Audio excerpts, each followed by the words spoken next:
ध्यानम नमो वज्जायनम नमो हे सब्बसाव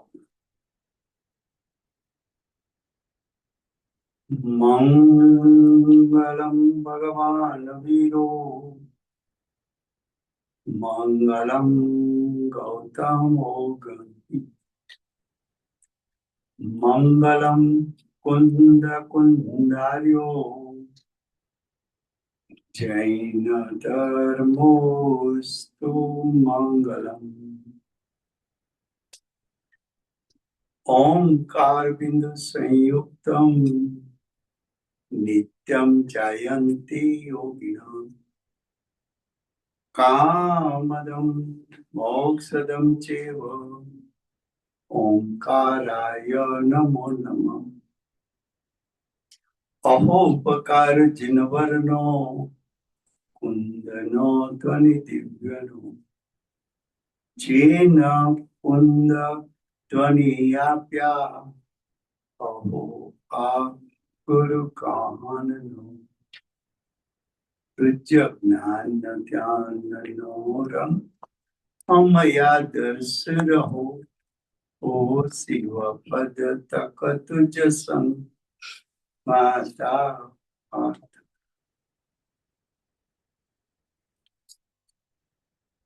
भगवत अमृत चंद्राचार्य देव रचित एक महान अध्यात्म शास्त्र पुरुषार्थ सिद्धि उपाय चाले छे। हमेशा कोई पण शास्त्र होय तो एना ग्रंथ करता प्रत्ये आपणे पूर्ण मान सम्मान होवुं जोईए। भगवत अमृत चंद्राचार्य देव छठे सातमे गुणस्थाने झूलता एक समर्थाचार्य छे। भगवत कुंकुंदाचार्य देव पछी जेमनुं नाम बोलाय छे। कुंकुंदाचार्य देव ने अमृत चंद्राचार्य देव थया पछी जे कोई ज्ञानीओ थया अने जेमणे कोई पण शास्त्रो रचना करी एमणे कुंकुंदाचार्य देव अमृत चंद्राचार्य देव नो आधार लईने रचनाओ करी छे। એટલે કોઈ આ સામાન્ય પુરુષ નથી કે સામાન્ય શાસ્ત્ર પણ નથી। છઠ્ઠે સાતમે ગુણસ્થાને ઝૂલતા મુનિરાજ એની એક પળ કેટલી કિંમતી છે। એક પળ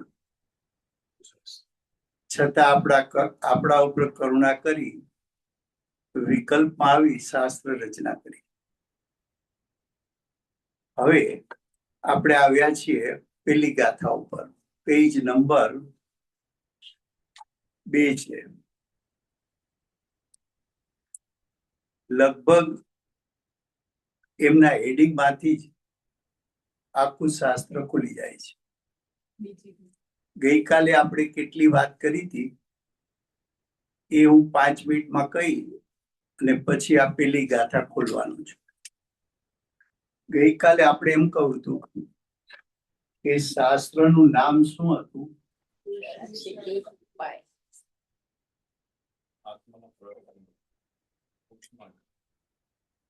આપણે સંધિ છૂટો જ પાડતા જાય છે। પુરુષ, अर्थ, पुरुषार्थ, सिद्धि, उपाय,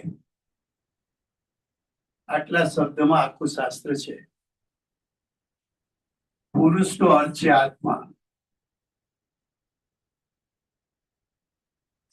अर्थ शब्दनो अर्थ छे प्रयोजन,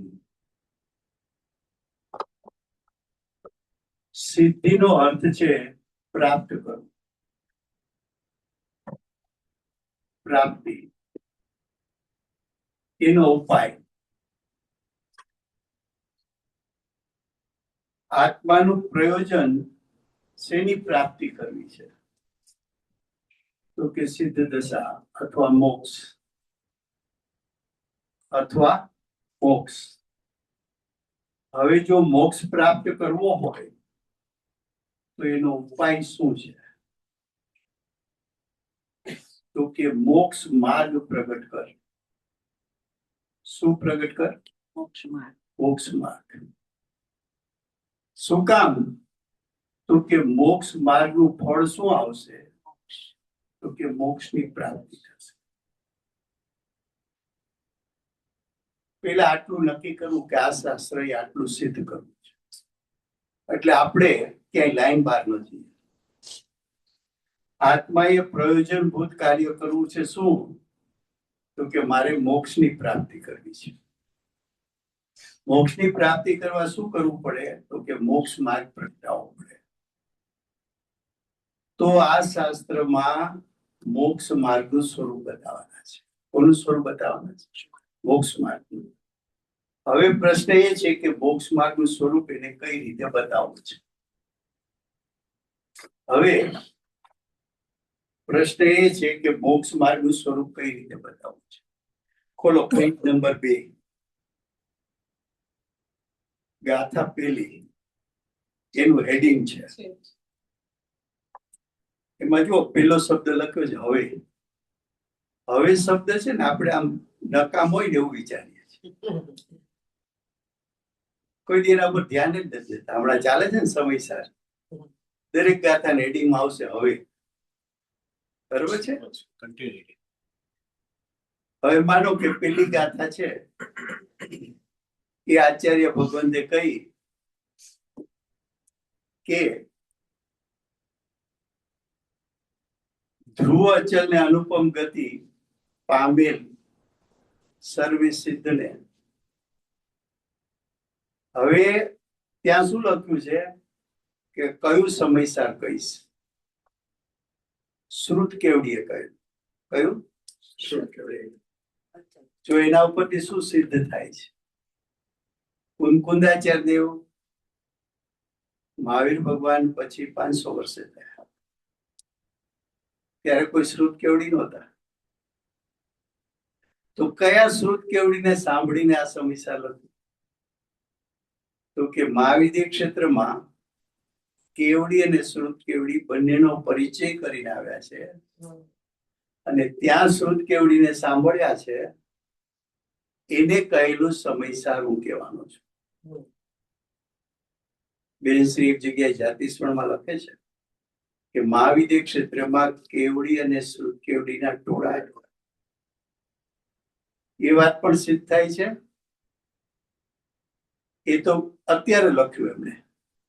કુંકુંદાચાર્ય તો ક્યારે લખી ગયા કે કયા શ્રુત કેવડી. હવે પછી બીજી ગાથા આવે ને એટલે પાછા આચાર્ય ભગવંત ઉપર લખે હવે. એનો અર્થ એમ છે કે અમે આગલી ગાથામાં મંગલાચરણ કર્યું છે અને સમયસારને કહેવાની પ્રતિજ્ઞા કરી છે એ આગલી ગાથામાં. હવે એટલે હવે બીજી ગાથામાં શું કહેવાના છે? જો એ અનુસંધાન કરીને ના વાંચો તો અભ્યાસ સાચો થવાનો નથી. શું કીધું? આગળ કન્ટિન્યુ કેવું છે એટલે હવે શબ્દ છે, પણ હવે આપણે એમ તો લખ્યો હશે તો કેવું નથી. વાંચવાની પણ પદ્ધતિ હોય છે. હવે કે છે જો અહીંયા બીજી ગાથામાં હવે ગ્રંથ કરતા શ્રી અમૃતચંદ્રાચાર્ય દેવ મંગલાચરણ નિમિત્તે પોતાના ઈષ્ટદેવનું સ્મરણ કરીને આ જીવને એટલે આપણા જીવની વાત લેવી. પેલા આ જીવને પ્રયોજન સિદ્ધિ થવાના કારણભૂત. પ્રયોજન શું છે? મોક્ષની પ્રાપ્તિ. તો મોક્ષના કારણભૂત નિશ્ચય અને વ્યવહાર મોક્ષ માર્ગની શું લખ્યું છે? નિશ્ચય એટલે નિશ્ચય મોક્ષ માર્ગ. એમ 2 વાક્ય છે. નિશ્ચય મોક્ષ માર્ગ અને વ્યવહાર મોક્ષ માર્ગ ની એકતા રૂપ ઉપદેશ જેમાં છે. એટલે આમાં તો આખું શાસ્ત્ર કહેવાય ગયું. આખું શાસ્ત્ર આમાં આવી ગયું. કઈ રીતે આવે છે જુઓ. એમણે શું કેવું છે? મોક્ષ માર્ગ. મોક્ષ માર્ગને કેટલી દ્રષ્ટિથી જોવો? તો કહ્યું કે નિશ્ચય મોક્ષ માર્ગ. બીજો વ્યવહાર મોક્ષ માર્ગ. મોક્ષ માર્ગ બે છે કે મોક્ષ માર્ગ ને કહેવાની પદ્ધતિ બે છે? તો કે મોક્ષ માર્ગ તો એક જ છે, પેલે કહેવાની પદ્ધતિ બે છે. હવે નિશ્ચય મોક્ષ માર્ગમાં શું કેવું છે? તો કે નિશ્ચય સમ્યક દર્શન જ્ઞાન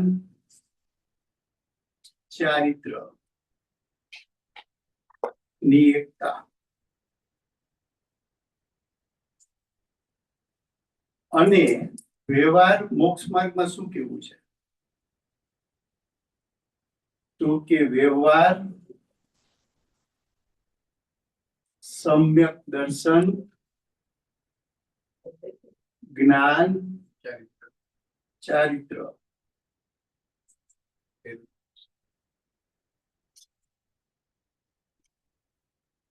નિશ્ચય મોક્ષ માર્ગ કોના પરિણામ છે?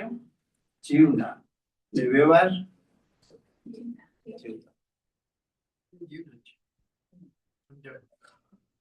હવે પ્રશ્ન એ છે કે શાસ્ત્ર કોઈ પણ હોય એનો સામાન્ય કન્સેપ્ટ પેલા શું છે?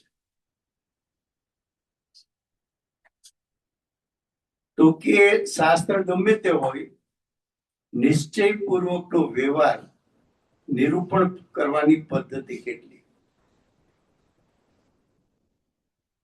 શું કહું? શાસ્ત્ર ગમે તે વાંચો, પણ નિશ્ચયપૂર્વક વ્યવહાર એનું વર્ણન કઈ રીતે થાય? તો કે જુઓ, સૌથી પહેલું તો એ છે કે પેલા આટલું લેવું કે નિશ્ચય સમ્યક દર્શન વિના જ્ઞાન હોતું નથી. તો કે એમ કેમ?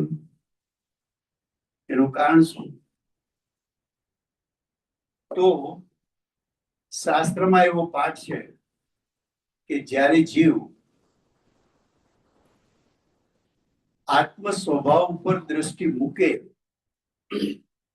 ત્યારે જ્ઞાન ઉપયોગને પલટવો પડતો નથી. જ્ઞાન ઉપયોગ સહજ પલટાઈ સ્વભાવ સન્મુખ થઈ જાય છે. શું કહ્યું? આપણે પ્રયત્ન ક્યાં કરીએ છીએ ખબર? ઉપયોગ પલટવાની. પલટવાનું શું છે? દ્રષ્ટિ એટલે રુચિ. રુચિ કોની કરવી છે? આત્મ સ્વભાવની. જો આત્મ સ્વભાવની રુચિ થાય તો ઉપયોગને બહારથી અંદર લાવવાનો પુરુષાર્થ નહીં કરવો પડે. તમારી જ્યાં રુચિ હશે ત્યાં જ જ્ઞાન જશે. એટલે જ્ઞાન સહજ પલટાઈ જશે. જ્ઞાન સહજ પલટાઈ જશે. તો કે સમ્યક દર્શન પૂર્વક સમ્યક જ્ઞાન શું કામ હોય? તો કે દ્રષ્ટિ જ્ઞાયક સ્વભાવ ઉપર જાય છે ત્યારે જ્ઞાન ઉપયોગ તો સહજ પલટાઈને આત્મ સ્વભાવ સન્મુખ થઈ જાય છે. પછી એમ કીધું છે કે સમ્યક જ્ઞાન વગર સમ્યક ચારિત્ર ન હોય. તો કે આવું કેમ? તો કે જ્ઞાન મધ્યસ્થ થાય તો રાગદ્વેષ થશે. જ્ઞાન મધ્યસ્થ થયું તો રાગદ્વેષ ઉત્પન્ન થશે. તો રાગદ્વેષ નો નાશ ઈ સમ્યક ચારિત્ર છે. એ સમ્યક ચારિત્ર છે. એટલે પેલું સ્ટેપ એ છે કે સમ્યક દર્શન પ્રાપ્ત થાય તો ઉપયોગ સહજ પલટાય, અને સમ્યક જ્ઞાન થાય તો પરિણામ રાગદ્વેષ રહિત થાય છે. કેમ? તો કે એ જ્ઞાન સ્વને સ્વપણે જાણે છે, પરને પરપણે જાણે છે, કોઈના પ્રત્યે રાગદ્વેષ કરતું નથી. તો કે સમ્યક જ્ઞાન વગર સમ્યક ચારિત્ર હોય નહીં. હવે આ દશા ક્યાં સુધી? તો કે આ દશા 4 થી 12 ગુણસ્થાન સુધી. કેટલા ગુણસ્થાન? 4 થી 12 ગુણસ્થાન. હવે 4 થી 12 ગુણસ્થાન નું વર્ણન કરવું એ શું છે? મોક્ષ માર્ગ છે. શું છે એ? મોક્ષ માર્ગ છે. હવે પ્રશ્ન એ છે કે મોક્ષ માર્ગ નું વર્ણન કેમ કરવું? તો કે શાસ્ત્ર ગમે તે લો, એની બે જ પદ્ધતિ છે. કેટલી પદ્ધતિ છે? બે જ પદ્ધતિ છે. હવે કઈ રીતની પદ્ધતિ છે?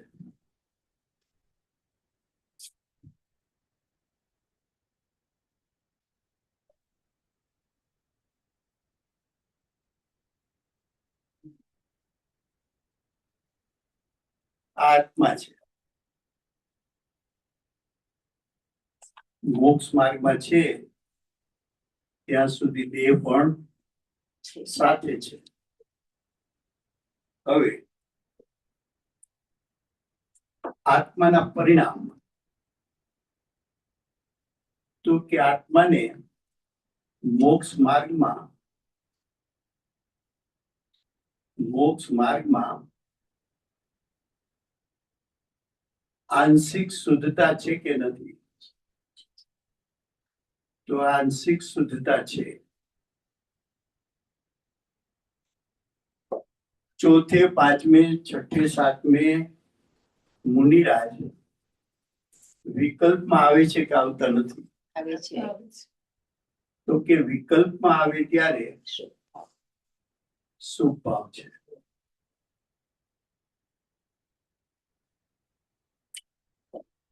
જ્ઞાની નિર્વિકલ્પ દશામાં આવે, પછી સવિકલ્પ દશામાં આવે તો શુભ ભાવ છે.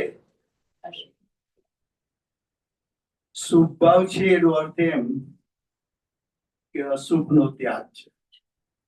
અશુભ નો ત્યાગ છે. હવે સવિકલ્પ દશામાં આવે, તો શુભ ભાવમાં તો શું કામ ટકે છે? કે શુદ્ધતામાં ટકી શકાતું નથી ને અશુભમાં જવું નથી. એટલે ભાવ કયો છે સવિકલ્પ દશામાં? શુભ ભાવ. તો જેવો શુભ ભાવ હશે એને અનુરૂપ શરીરની ક્રિયા હશે. કેવી ક્રિયા હશે? કેવી ક્રિયા હશે એ પછી કેશું.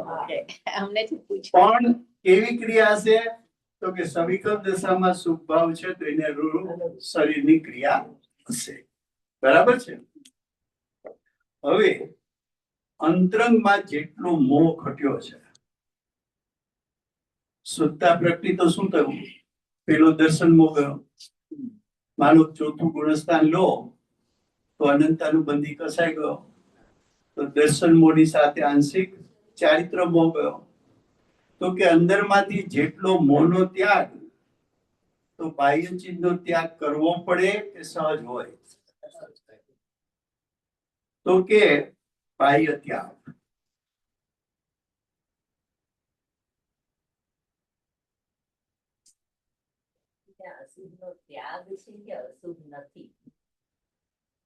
અશુભ ક્યાં સુધી હોય? ક્યાં સુધી હોય? તો કે પાંચમે ગુણે, પાંચમા ગુણસ્થાને અણુવ્રત લીધા એને. તો 5 પાપ આંશિક ત્યાગ કરો.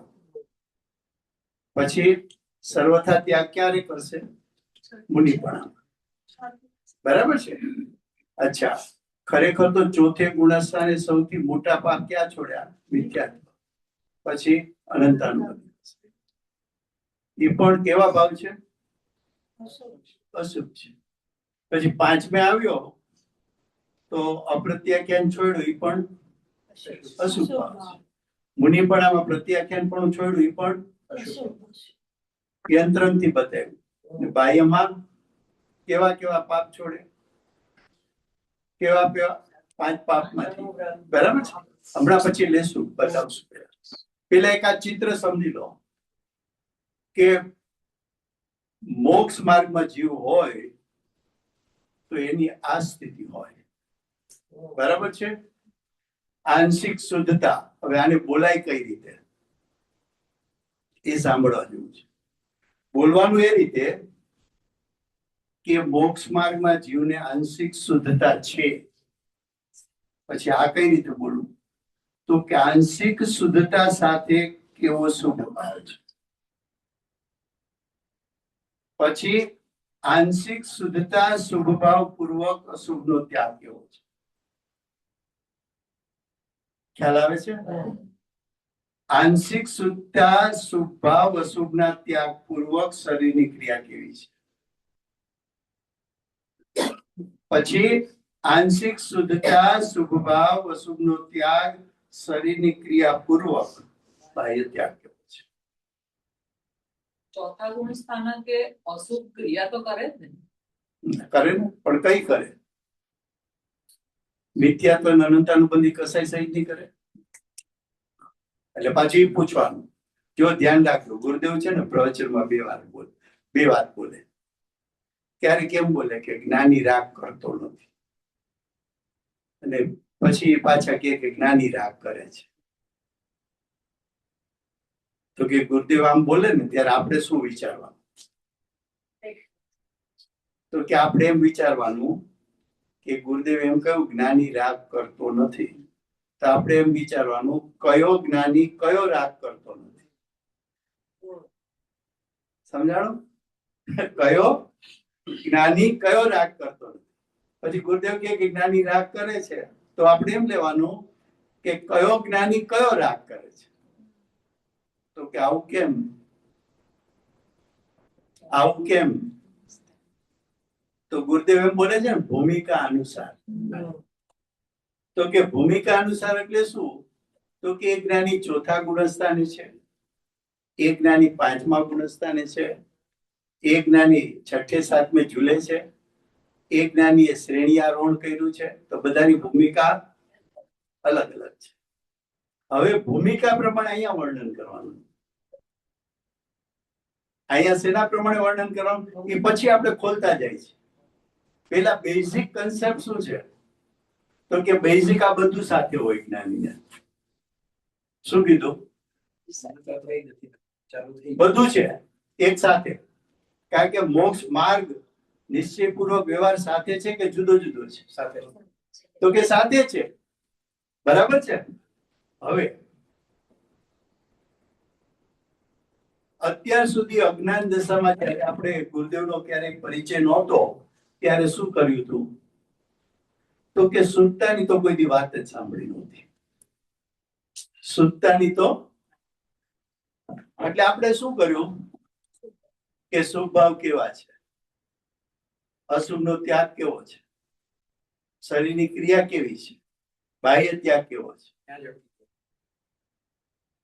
તો કે અજ્ઞાની ગમે તેવો શુભ ભાવ કરે, ગુરુદેવ છે ને એટલું બધું જોરથી બોલે કે દ્રવ્યલિંગી મુનિ વન જંગલમાં રહેતો હોય,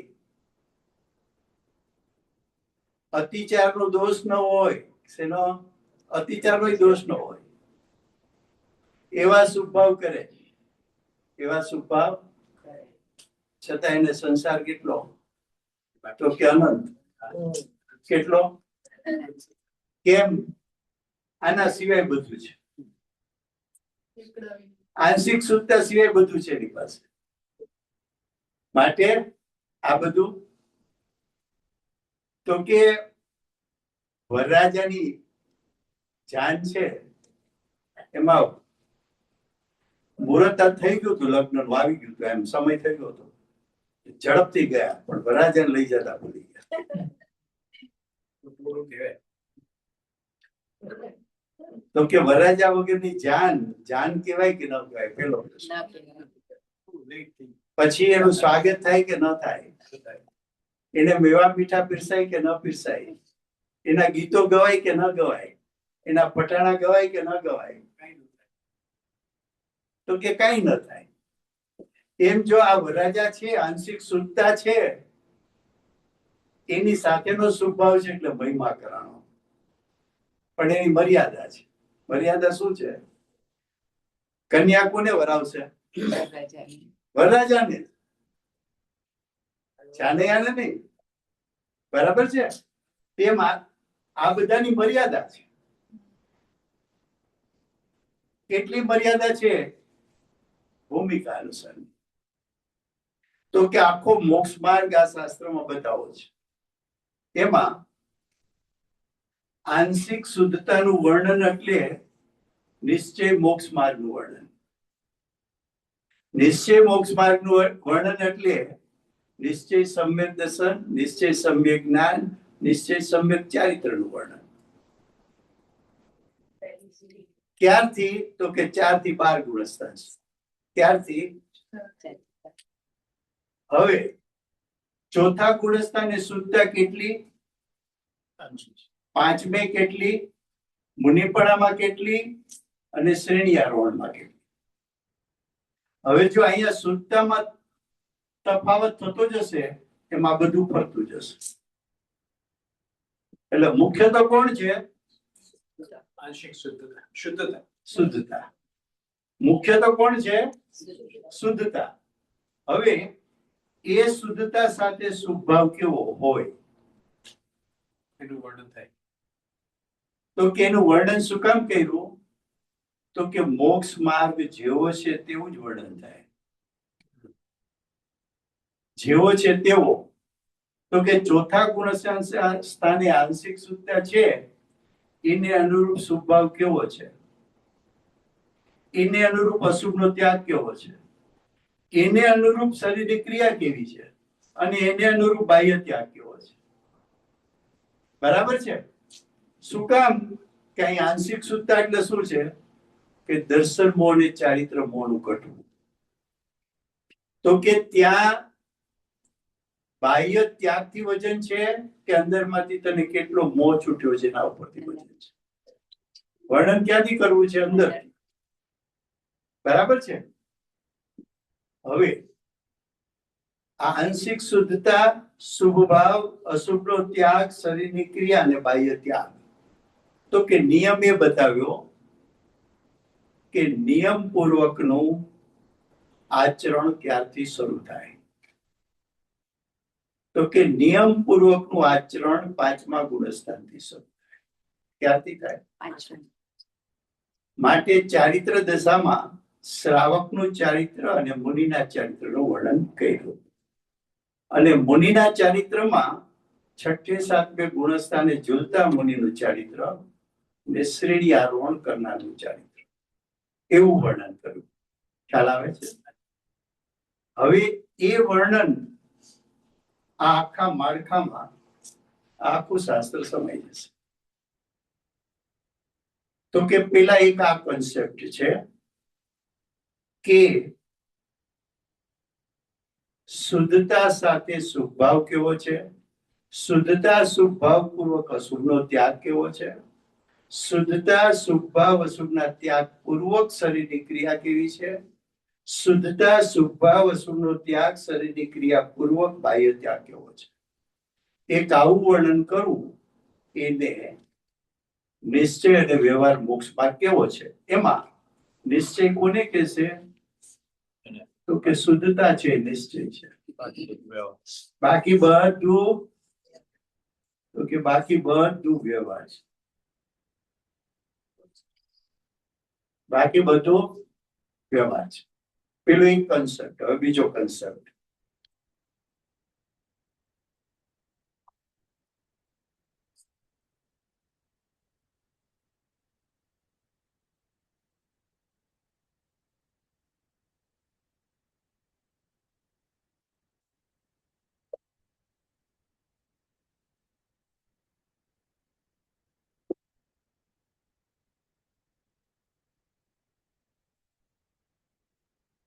મોક્ષ માર્ગ રૂપ પરિણામ કોના છે? તો કે સાધકના. સાધકના એટલે 4 થી 12 ગુણસ્થાન. બરાબર છે. તો કે મોક્ષ માર્ગમાં ઉભેલા જીવનું વર્તમાન પરિણામ છે એને 3 જગ્યાએ સંબંધ છે. કેટલી જગ્યાએ સંબંધ છે? તો કે 3 જગ્યાએ નિમિત્ત નૈમિત્તિક સંબંધ છે. એક, સત્તામાં પડેલા કર્મ.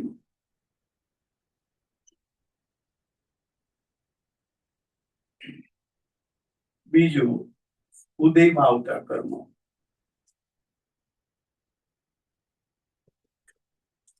ત્રીજું, નવા કર્મ.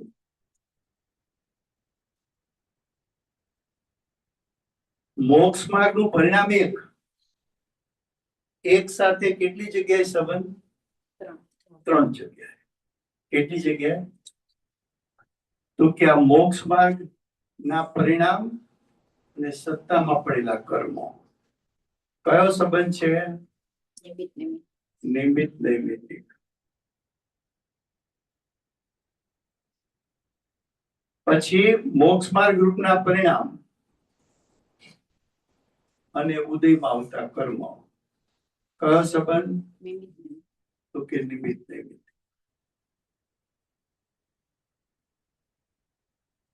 પછી મોક્ષ માર્ગ રૂપના પરિણામ અને નવા કર્મ, કયો સંબંધ?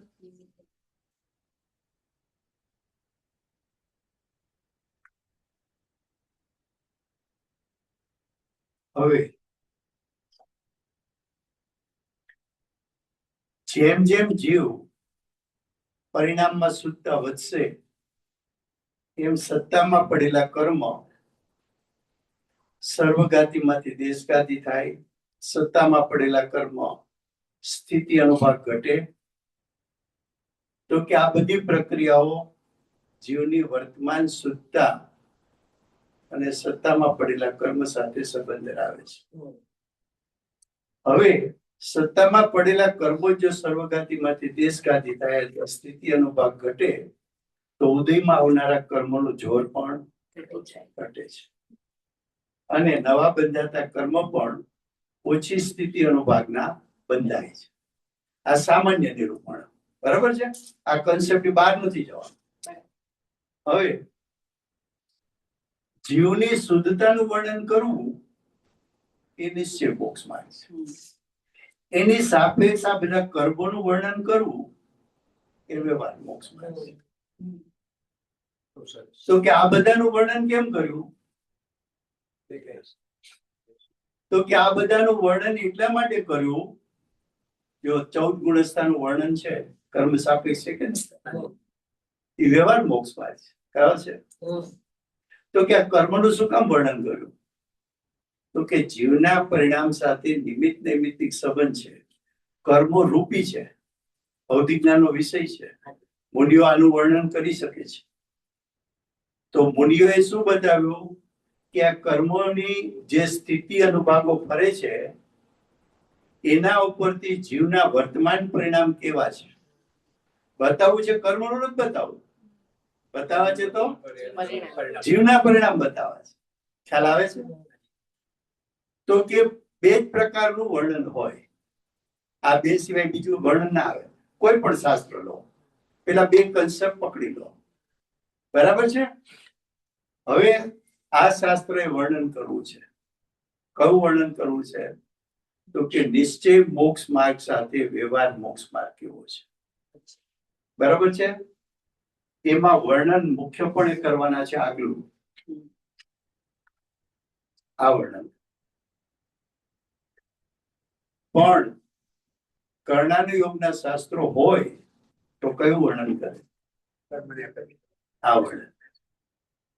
ને કોઈ શાસ્ત્રોમાં એકાદાનું આ વિશેષ વર્ણન કર્યું હોય તો બીજાનું ઓછું કર્યું હોય, કોઈએ બીજાનું વધારે કર્યું હોય તો આનું ઓછું કર્યું હોય, પણ આ 2 કન્સેપ્ટ બહાર નથી.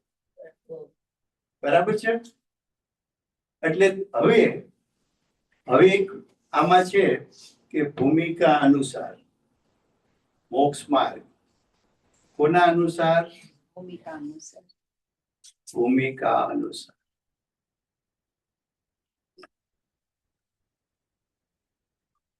ભૂમિકા અનુસાર એટલે ચોથા ગુણસ્થાને આ જ ચાર્ટનું વર્ણન કરો, 5મા ગુણસ્થાને આનું જ વર્ણન કરો, 6ઠે 7મે આનું જ વર્ણન કરો અને શ્રેણી આરોહણ કરો ત્યારે પણ આનું જ વર્ણન કરો. તો શું તફાવત છે? આટલું વિચારવાનું. બરાબર છે? હવે ક્યારેક જ્ઞાનીના એકલી શુદ્ધતાનું વર્ણન કરે મુખ્યપણે, પણ ત્યારે આપણા જ્ઞાનમાં હોવું જોઈએ કે આ શુદ્ધતા સાથે એને શુભ ભાવ પણ છે, અશુભનો ત્યાગ પણ છે, શરીરની ક્રિયા પણ છે, બાહ્ય ત્યાગ પણ છે. ક્યારેક જ્ઞાનીના 5 મહાવ્રત, 5 સમિતિ, 5 આચાર વગેરેનું વર્ણન એના શુભ પરિણામથી કરે, તો ત્યારે આપણા જ્ઞાનમાં હોવું જોઈએ કે આ શુભ ભાવનું વર્ણન શુદ્ધતા સાથેનું છે, એકલા શુભ ભાવનું વર્ણન નથી. ખ્યાલ આવે છે?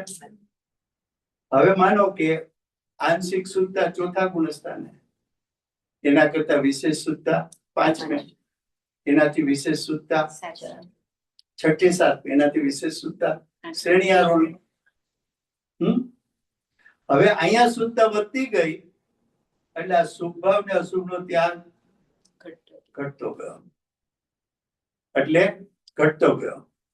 અને બાહ્યમાં શરીર આદિની ક્રિયામાં ઉદાસીનતા વધતી ગઈ ને બાહ્યમાં ત્યાગ આદિ મોહ ઘટતો ગયો, તો સેજે ત્યાગ વધતો ગયો. આ કોમન કન્સેપ્ટ પહેલા.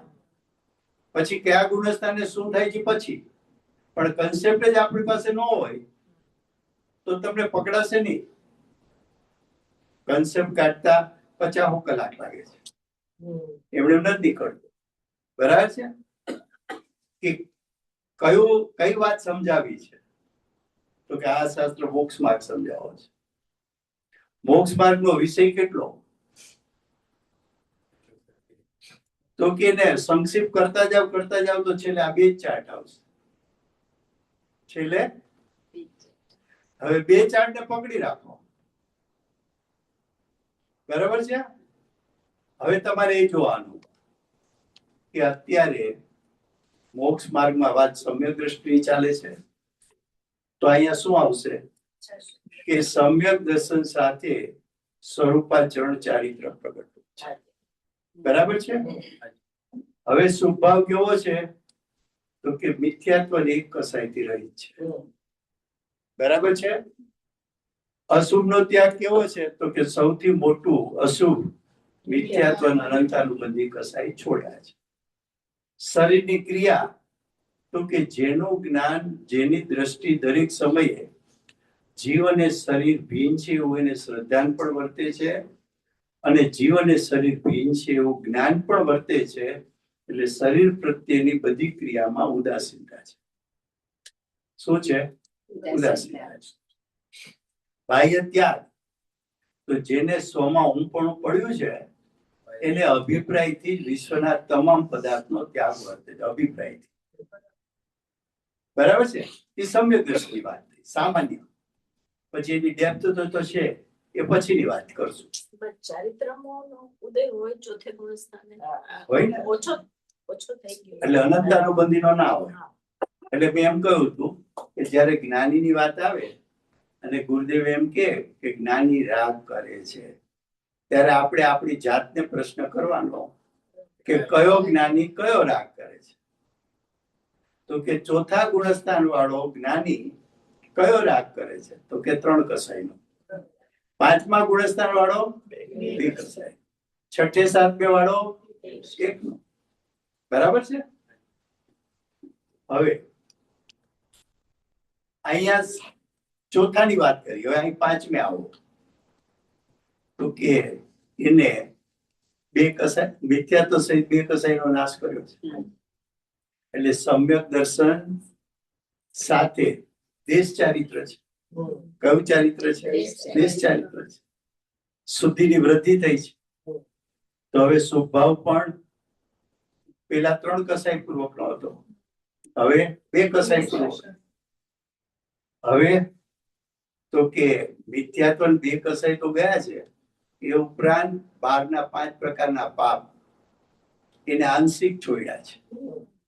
તો કે આંશિક છોડ્યા એટલે શું, તો કે દાખલા તરીકે અહિંસા વ્રત, ફોર એક્ઝામ્પલ. તો કે ત્રસ્તી જીવની હિંસા એ પણ હિંસા કહેવાય, અને સ્થાવરની હિંસા એ પણ હિંસા કહેવાય. એમાં કઈ હિંસા છૂટી છે? ત્રસની. તો કે હંમેશા જૈન ધર્મમાં મોટું પાપ પેલા છૂટે. આ સામાન્ય સિદ્ધાંત આપવા. સૌથી મોટું પાપ પેલા છૂટે. જેમ મિથ્યાત્વ સૌથી મોટું છે. સૌથી મોટું કેમ કીધું? તો કે એનાથી 70 કોડાકુડી લાંબુ કર્મ બાંધી શકાય. પણ ચારિત્ર મોની તાકાત કેટલી? તો કે અનંતાનુબંધીની 40 કોડાકુડી. એનાથી વધારે તાકાત નથી. તો સૌથી મોટું પાપ કયું? તો કે મિથ્યાત્વ. પણ મિથ્યાત્વ અને અનંતાનુબંધી કસાય કેવા છે?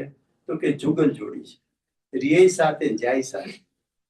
રિયે સાથે ને જાય પણ સાથે. તો કે બે સૌથી મોટા પાપ પેલા વયા ગયા. બરાબર છે? એવી રીતે માનો કે બાહ્ય પાપમાં આવો 5 પાપ, એમાં હિંસા, તો તમારે ન્યાયથી એમ વિચારવાનું સૌથી મોટું પાપ પેલું જાય. તો કે ત્રસની જીવની હિંસામાં મોટું પાપ છે કે સ્થાવરની? તો કે ત્રસ જીવો છે એમાં માંસ છે. શું છે? બરાબર છે? એને પેલા પેલું છૂટ્યું. ત્રસમાં ક્યાંથી છે? 2 ઇન્દ્રિયથી પંચેન્દ્રિય. તો એ પેલું મોટું પાપ છૂટ્યું. બરાબર છે? તો કે અહીંયા અશુભના ત્યાગમાં પણ તફાવત પડી ગયો. બરાબર છે? શરીરની ક્રિયા, તો કે જેટલા 5 અણુવ્રત પાડે છે એને અનુરૂપ શરીરની ક્રિયા છે કે એનાથી વિરુદ્ધ? અનુરૂપ. તો કે એને અનુરૂપ જ હોય.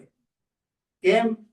તો કે અંતરંગનો ભાવ અને બાહ્યની ક્રિયામાં સમાનપણું ના હોય તો કપટ કહેવાય. શું કહેવાય? કપટ કહેવાય. તો કે કપટ ના હોય એટલે ખ્યાલ આવે છે? હવે બાહ્ય ત્યાગ, તો કે કેટલી બાહ્ય ત્યાગમાં જીવન પોતાનું કેટલાથી ટકી શકે એવું છે. બાકીનો તો ભાવથી તો ત્યાગ છે જ, અભિપ્રાયથી તો ત્યાગ તો ચોથા ગુણસ્થાને છે કે એક પણ પરમાણુ માત્ર મારું નથી. હવે અહીંયા કેટલો ત્યાગ થશે? તો કે સ્વભાવમાં 5મા વ્રતનું પાલન છે તેના પ્રમાણમાં થશે. બરાબર છે? આંશિક વ્રતનું પાલન કર્યું છે તેટલો ત્યાગ અહીંયા બાહ્યમાં જોવા મળશે. એટલે તમારે આ બધું ન્યાયથી પકડવાનું છે. યાદ રાખવાનું, ગોખવાનું, ધારણામાં રાખવાનું કોઈ જરૂર નથી. ખ્યાલ આવે છે? હવે અહીંયા મુનિપણામાં આવો તો શું થશે? તો કે મુનિપણામાં હવે મિથ્યાત્વ સહિત 3 કસાઈ ગયા. તો અહીંયા સ્વભાવ પણ કેવો? હવે એક કસાય વાળો. એ પણ કેવો? સંજ્વલનનો કેવો? પાણીમાં લીટા કર્યા. કેટલી વાર રે? થઈ ગયો. નોકસાઈ એવા છે. નોકસાઈ ક્યારે જવાના શરૂ થાય? શ્રેણી આરોહણ કરે ત્યારે. તો સંજ્વલનની હારે કોણ જવાનું છે? નવકસાય. પણ ઈ પણ કેવા છે? આ વડવા. બરાબર છે? પણ છઠ્ઠે ગુણસ્થાને તો હજી સુભાવ છે એ મિથ્યાત્વ 3 કસાયથી રહિત નો છે. હવે અહીંયા 12માં તો કે પેલા અશુભના ત્યાગમાં મિથ્યાત્વ ને 3 કસાઈ ગયા. એ તો ગયા, એ તો અશુભ. પછી હવે અહીંયા તો કે સકલ વ્રત છે. પેલા અણુવ્રત,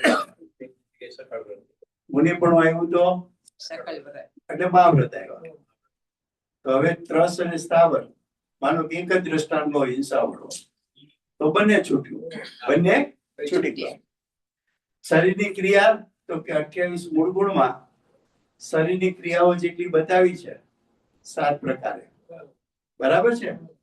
એક વખત હાર, ખડાખડાર, શરીરની નગ્ન દશા વગેરે વગેરે. એ શરીરની ક્રિયાનું વર્ણન કરશે. પણ કે આ શરીરની ક્રિયાનું વર્ણન કેમ કર્યું? તો કે આપણે અહીંથી વિચારીએ છીએ. જ્ઞાની અહીંથી વિચાર્યું છે. અહીંથી શું વિચાર્યું છે? તો કે મિથ્યાત્વ સહિત 3 કસાઈ ગયા એટલે શરીર પ્રત્યે એટલો બધો મોહ ગળી ગયો છે કે શરીરની એની ક્રિયા આવી જોવા મળે. વસ્ત્ર ત્યાગ કર્યો એમ નથી જોવાનું, છૂટી જાય. શરીર પ્રત્યે મોહનો ગળી ગયો માટે શરીર ઉપર વસ્ત્ર નથી. એટલે છૂટે છે તો ક્યાંથી? ભાવમાંથી. શુદ્ધતામાં. અને ભાવમાંથી છૂટ્યું તો બહારની ક્રિયામાં જોવા મળતું નથી. એ રીતે વર્ણન છે. આપણે અહીંયા જોઈએ કે જુઓ તો ખરા બાહ્ય ત્યાગ કેટલો છે. શરીર ઉપર તાણવાનો નથી. અન્ય મતીને પૂછ કયો ને કેમ કે તમારે દિગંબરની મુનિ દશા તો બહુ આકરી. એ બચારો શું જોવે છે? બહારનું જોવે. અંદરમાં ગળી ગયું એને એમ લાગે છે મુનિ વન જંગલમાં રહે, આવી ઠંડીમાં રહે, કેટલા દુખી છે. અને અહીંયા એમ કે છે કે મુનિ કેટલા સુખી છે. ખ્યાલ આવે? હવે શરીરની ક્રિયા પછી બાહ્ય ત્યાગ, તો હવે એને કોઈ પરિગ્રહની જરૂર નથી. કોઈ પરિગ્રહની બાહ્ય પરિગ્રહનો ત્યાગ છે. હવે જો આટલું વર્ણન આ શાસ્ત્ર કરવાનું છે, બરાબર છે. હવે એમાં પેલું સમ્યક દર્શનનું વર્ણન કરશે, પછી સમ્યક જ્ઞાનનું વર્ણન કરશે, પછી સમ્યક ચારિત્રનું વર્ણન કરશે. તો જે નિશ્ચય સમ્યક દર્શન જ્ઞાન ચારિત્ર છે એમાં પેલું વર્ણન સમ્યક દર્શનનું, બીજું સમ્યક જ્ઞાનનું, ત્રીજું ચારિત્રનું. પણ સમજવાનું કઈ રીતે છે કે પેલું સમ્યક દર્શન જ હોય અને સમ્યક દર્શન સાથેનું જ્ઞાન હંમેશા સમ્યક જ્ઞાન જ હોય અને સમ્યક દર્શન સમ્યક જ્ઞાન વગર સમ્યક ચારિત્ર હોય જ નહીં. ત્રણેય ભેગા છે. કેમ ભેગા છે? તો કે સમ્યક દર્શન તો શ્રદ્ધા ગુણનું કાર્ય છે. કોનું કાર્ય છે? અને સમ્યક જ્ઞાન તો જ્ઞાન ગુણનું કાર્ય છે. અને સમ્યક ચારિત્ર તો ચારિત્ર ગુણનું કાર્ય છે. તો ત્રણે ત્રણ ગુણે એક જ સમયે એકી સાથે શુદ્ધતા પ્રગટ કરી છે તો ત્રણેય સાથે, પણ વર્ણન કરવામાં ક્રમ પડ્યા સિવાય છૂટકો નથી. પણ ક્રમથી વર્ણન કરે ત્યારે આપણે ક્રમ છે એમ સમજીને વાંચવાનું છે કે એક સાથે છે એમ વાંચવાનું છે? બરાબર છે. તો કે એક સાથે છે. પછી તો કે આવા મોક્ષ માર્ગમાં ઉભા છે પણ આત્મ સ્વભાવમાં પુરુષાર્થની નબળાઈને કારણે ટકી શકતા નથી અને વિકલ્પમાં આવે તો શું છે? તો કે આ બધા વિકલ્પ જ છે. હવે એ વિકલ્પનું વર્ણન કરવું છે. કઈ રીતે વર્ણન કરવું? તો વિકલ્પી શુભ ભાવ છે અથવા અશુભનો ત્યાગ છે. શરીર ક્યાં સુધી છે? તો કે આયુષ પૂર્ણ ન થાય ત્યાં સુધી. જીવના ભાવને શરીરને નિમિત્ત નૈમિત્તિક સંબંધ છે માટે શરીરનું વર્ણન કર્યું. જીવના ભાવને અને બાહ્ય પરિગ્રહ. બાહ્ય પરિગ્રહ ખરેખર કોનું ફળ હતું? તો કે એ જીવે, મોક્ષ માર્ગી જીવે જ પૂર્વ ભાવમાં જે ભાવ કર્યા હતા એના ફળ સ્વરૂપે તો બાહ્યમાં 10 પરિગ્રહ મળ્યા હતા. હવે વર્તમાનમાં પૂર્વના ભલે કરેલા કર્મ ભલે ઉદયમાં આવ્યા, ભલે વર્તમાનમાં વસ્તુ મળી, પણ વર્તમાનમાં એમાં જોડાવું કે ન જોડાવું એની મરજીની વાત છે. અંદર જેવો જોડાણો બહારનું તો છે છોડવું પડે, છૂટી ગયું તો કે છૂટી. બરાબર છે. આ કોન્સેપ્ટ આખું શાસ્ત્ર વાંચવાનું છે પેલા. બરાબર છે. હવે જુઓ,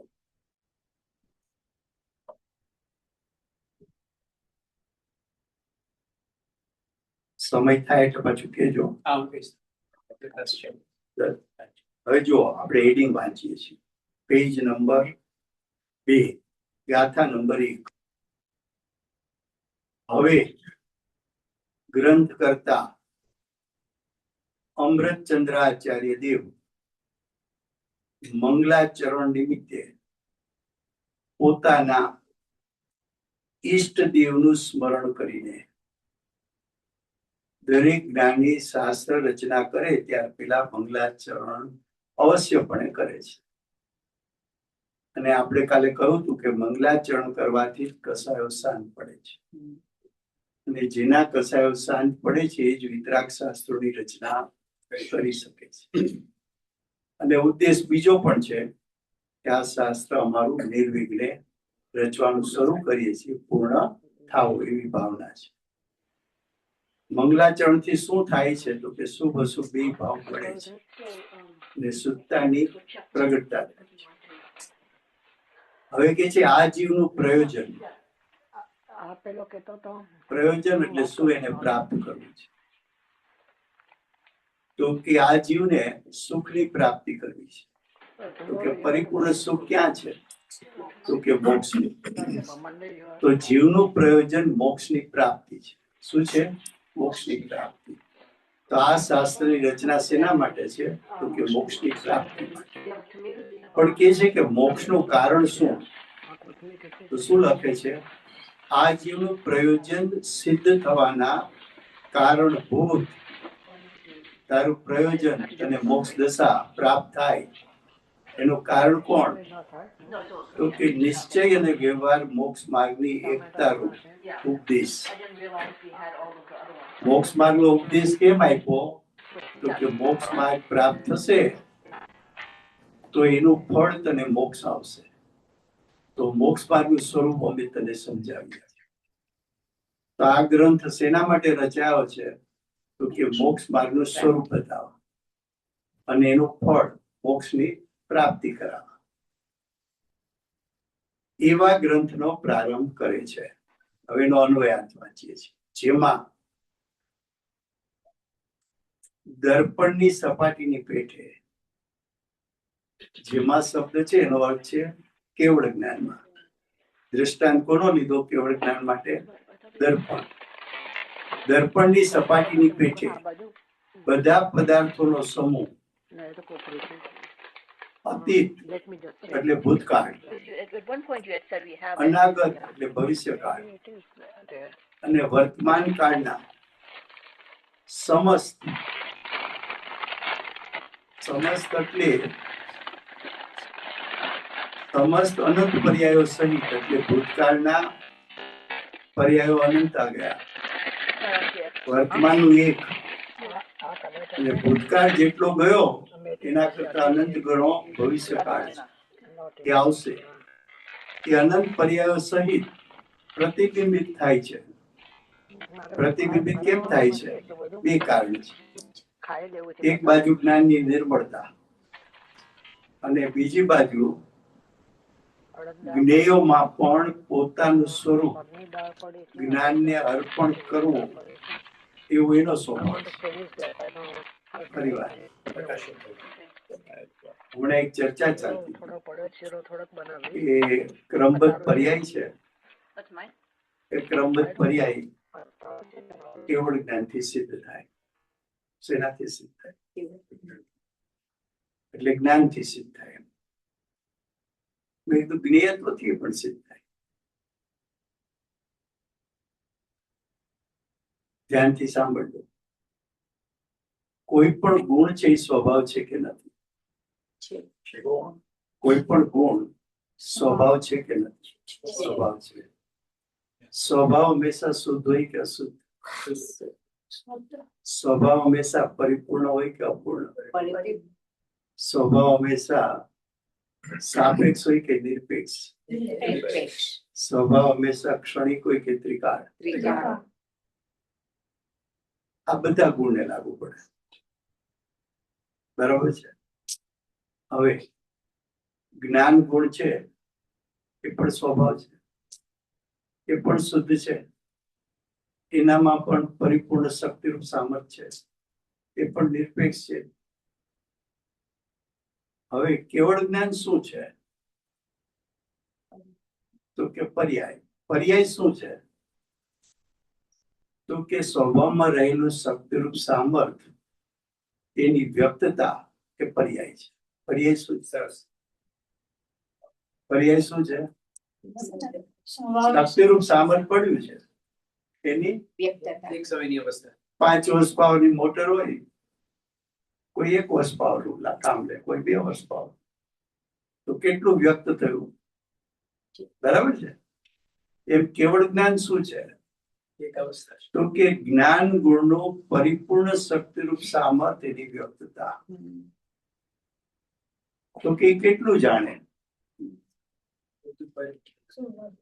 તો કે જાતિ અપેક્ષાના 6 દ્રવ્યોને જાણે, સંખ્યા અપેક્ષાના અનંત આનંદ દ્રવ્યોને જાણે, એક દ્રવ્યના આનંદ ગુણોને જાણે, એક એક દ્રવ્યની દ્રવ્ય પર્યાય અનાદિથી અનંતકાળની જાણે, એક એક ગુણની અનાદિથી અનંતકાળની અનંત પર્યાયને જાણે, અને એક એક પર્યાયના અનંત અનંત અવિભાગ પ્રતિ છે તે જાણે. તો કે આટલું અનંતું જાણે, પણ કાળ કેટલો? એક સમાન. આંખનો પલકારો મારો ત્યાં અસંખ્યાત સમય ચાલ્યા છે. એક સમય કેટલો સૂક્ષ્મ,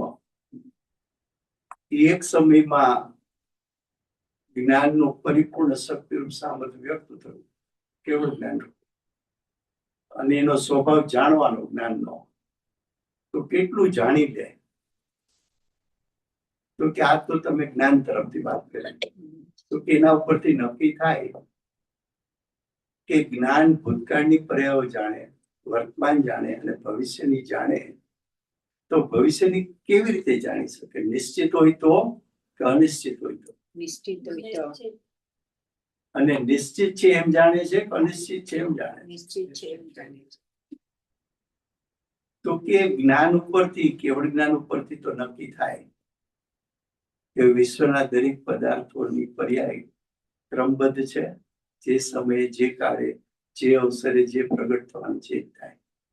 આ જ્ઞાન તરફથી વાત. હવે જ્ઞેયત્વ તરફથી વાત. તો કે પ્રમેયત્વ ગુણ કેવો ગુણ છે? તો કે સામાન્ય ગુણ. સામાન્ય ગુણ કોને કહેવાય? તો કે છ દ્રવ્યમાં. હવે ગુણ છે તેને કાર્ય હોવું જોઈએ. તો પ્રમેયત્વ ગુણ ને કાર્ય શું? જ્ઞાનમાં તો કે જણાવવાનું. તો કે શું જણાવે? તો કે પ્રમેયત્વ ગુણ જે દ્રવ્યનો હોય એ દ્રવ્યના સ્વભાવને જણાવે, એના અનંત ગુણોને જણાવે, એની અનાદિથી અનંત કાળની પ્રત્યેક સમયની પર્યાયને જણાવે.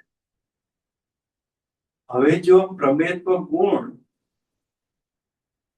ભૂતકાળની પર્યાયોને જણાવે છે, વર્તમાનની જણાવે છે અને ભવિષ્યની જણાવે છે, એવો સ્વભાવ કોનો છે? પ્રમેયત્વનો. કોનો? કયા દ્રવ્યમાં છે? તો છ દ્રવ્યની ભવિષ્યની પર્યાયો જણાવશે, એ નિશ્ચિત હશે જણાવશે કે અનિશ્ચિત હશે? નિશ્ચિત હશે તે. જો નિશ્ચિત હોય તો જે કાળે જે સમય થવાની હશે એવી જણાવશે કે બીજી કઈ? જે થવાની છે એ જ. તો જ્ઞેયત્વ પણ એવું સિદ્ધ કરે છે કે જણાવે છે ત્યારે દ્રવ્યનું પરિપૂર્ણ સ્વરૂપ જણાવે છે. તો પરિપૂર્ણ સ્વરૂપમાં દ્રવ્ય સ્વભાવ પણ આવ્યો, અનંત ગુણો પણ આવ્યા, ભૂતકાળની પર્યાયો આવી, વર્તમાનની પર્યાયો આવી, ભવિષ્યની પર્યાયો આવી, અને એક એક પર્યાયના અનંત અવિભાગ પ્રતિ છે. એ કાર્ય કોણે કર્યું? પ્રમેયત્વએ. તો કે પ્રમેયત્વ ગુણ પરથી પણ નક્કી થાય, જ્ઞેયત્વ સ્વભાવ પરથી, કે વિશ્વના દરેક પદાર્થો એનું પરિણામ ક્રમબદ્ધ છે. તો કે જ્ઞાન તો આપણે શું છે? જીવની મુખ્યતાથી વાત કરીએ. પછી એક ભાઈ એવો પ્રશ્ન કર્યો કે તમે વર્ણન કરો છો આ જ્ઞેયત્વથી, તો સામાન્ય ગુણોથી વર્ણન કર્યું.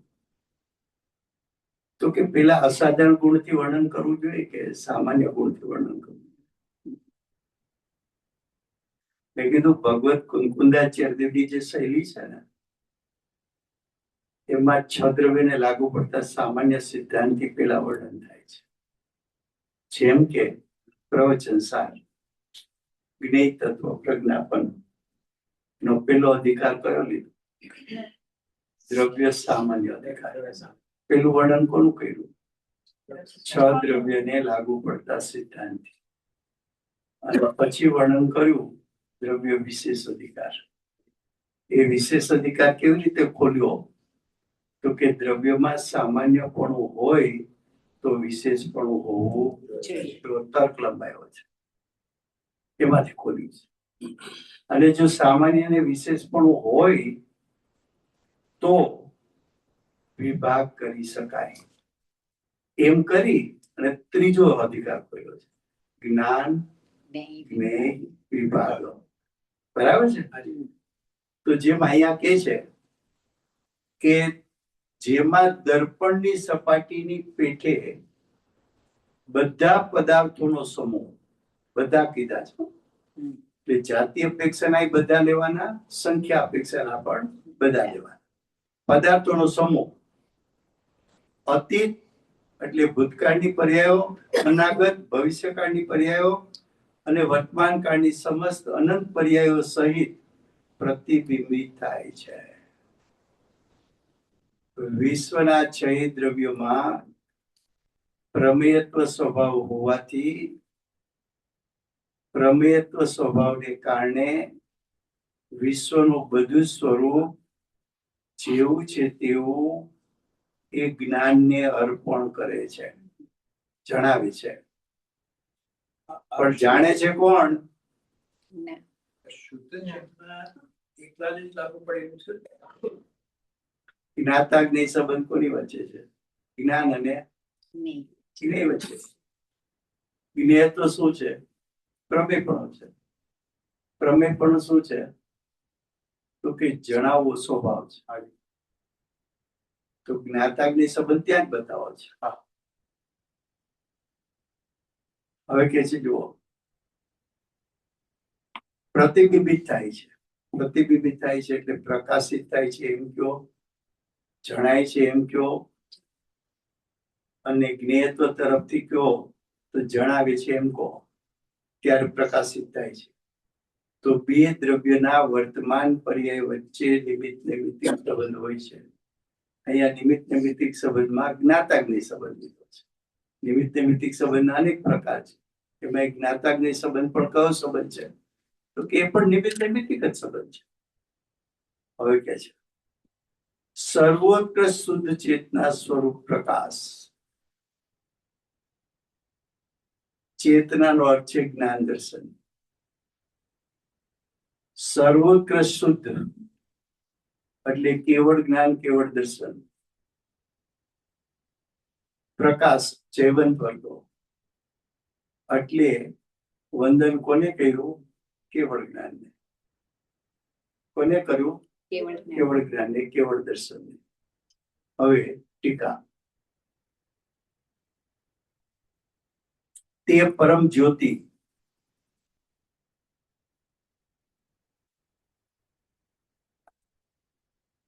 સર્વોત્કૃષ્ટ શુદ્ધ ચેતનાનો પ્રકાશ જયવંત વર્તે છે.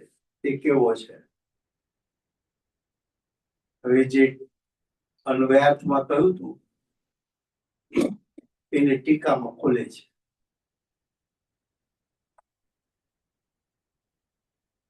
તે પરમ જ્યોતિ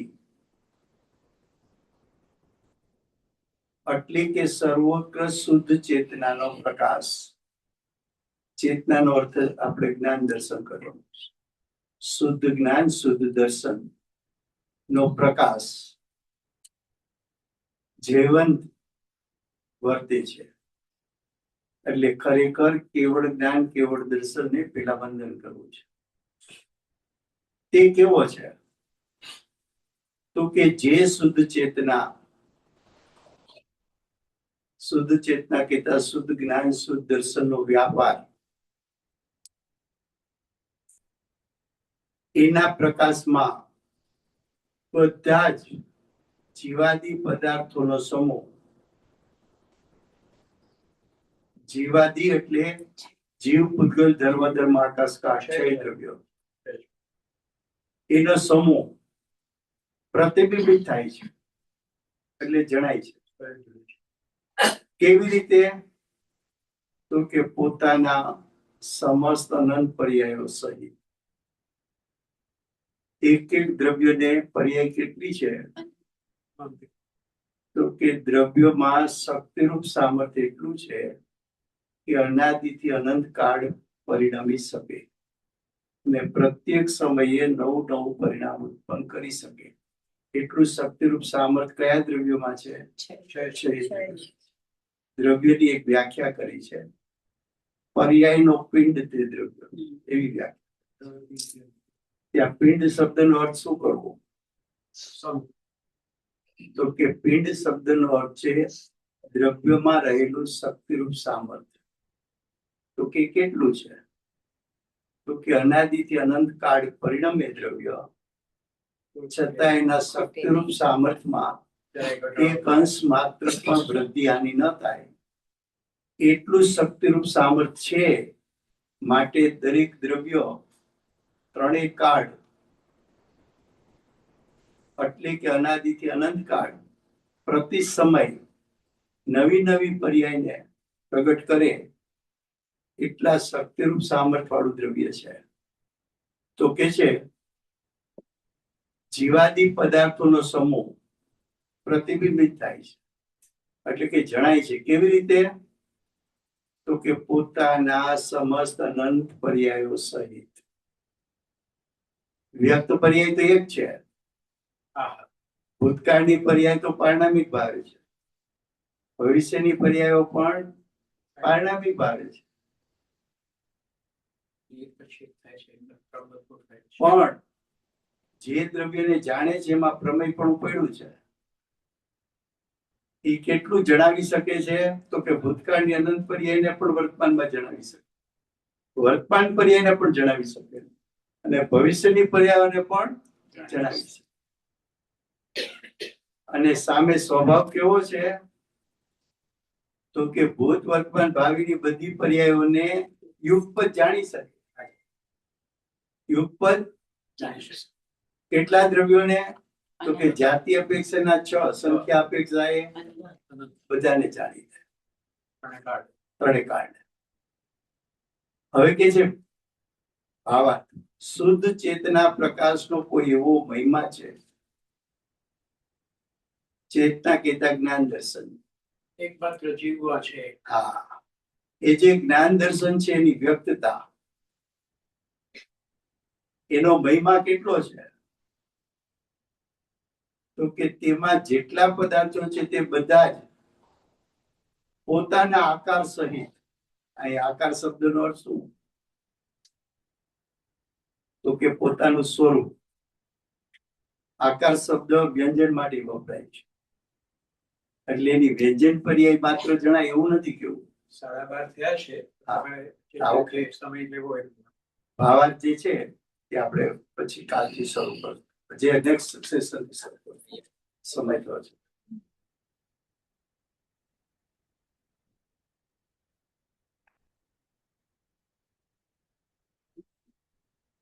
આ થોડું વધારે ખોલજો તો પ્રતિમાનું જે આવી ગયું છે. એમાંની કઈ લો? તુષાબેન? અત્યારે લઈ લઈએ છીએ કે Just નાની, નાની. હા, નાની ચીજવાણી, નાની.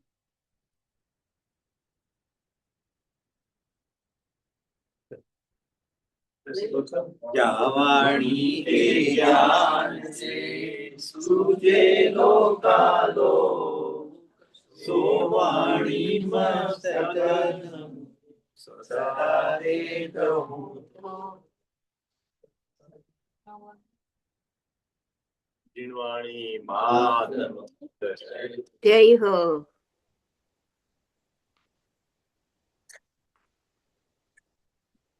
સાદા જય ચિંતન બધાને.